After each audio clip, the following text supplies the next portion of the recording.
Hello, I'm John Mamias, executive producer at CD Projekt Red in Warsaw, and today this is our first dev diary for The Witcher 2 Assassins of Kings on Xbox 360.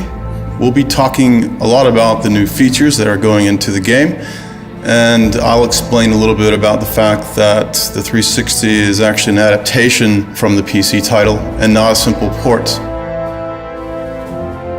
What we mean by adaptation is to effectively rebuild the game so that it feels native to the console. We've rewritten the renderer and created a new rendering pipeline so that we can achieve much better performance with the same fidelity as in the PC version. We're also implementing a new intelligent camera system, new controls, a new targeting system, and a more console-friendly user interface. We're also adding significant new content and other features. We took special effort to beef up the game for the Xbox release. We're in this great situation where we already had the game out there and people experienced it, and we have a lot of community feedback, and we want to put all this into this game and make it better. Especially it's very complex story. We want everyone to understand it. That's why we beefed up especially the final chapter of the game. We've put in some additional events, additional sub-quests, so that the story develops in the way we've imagined it like the first time. In our game, you take a role of the Witcher. And the Witcher is like a professional monster slayer. He's like a hired mercenary, but trained specially to finding monsters. He's like the ultimate warrior in this world. He was taken as an infant, by other Witchers, and he undergone a lot of mutations and very hard training, so that right now he's like the ultimate killing machine. You're not just some any Witcher, you're Geralt of Rivia. And Geralt of Rivia is a character with its own story, with its own background. He's a guy that is famous in the Northern Kingdoms, but for some reason he died and everyone thought he was dead, but now he's back among the living. But the circumstances of his return are clouded with mystery, because he has amnesia and he forgot, how he came back. When Geralt faces the assassin who takes the life of one of the most important kings of the North, is the moment where your past gets to you, and it's the beginning of your journey. In addition to an epic story, the game features complex combat system that combines intense dynamic action with tactical choices. You can combine different character abilities and character customization with real-time moves such as parry, dodge, riposte.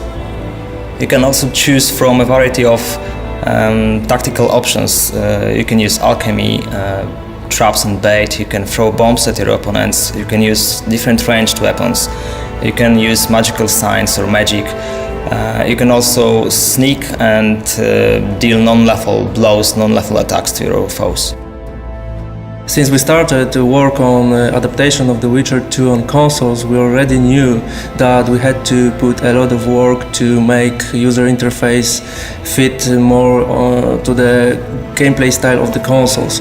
That's why we gathered a lot of information from our fans from the PC version of the game, and we included this knowledge to our work.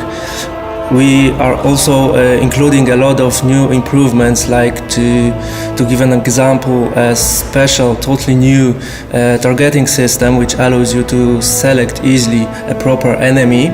We want to improve controls in our game in terms of combat and outside of it, because it's really important matter for us to have a game fluid and smooth in those areas. That's why we decided to rewrite whole controls code from scratch, and the same is with camera system. The Witcher 2 runs on our own technology called Red Engine. We decided to develop it because we wanted to achieve unlimited creative and artistic freedom. We wanted to give our designers and artists tools to create the world of Witcher just the way they seen it. The combination of a unique art direction and a powerful engine such as the Red Engine really helps in creating a modified environment that both looks and feels unique. The Witcher 2 will be one of the best looking titles to come out to Xbox 360. It's important to note that everything we're doing for the Xbox version will also be delivering for the PC version, and there's some important new additions and enhancements that we haven't talked about today that we'll be announcing later in the year.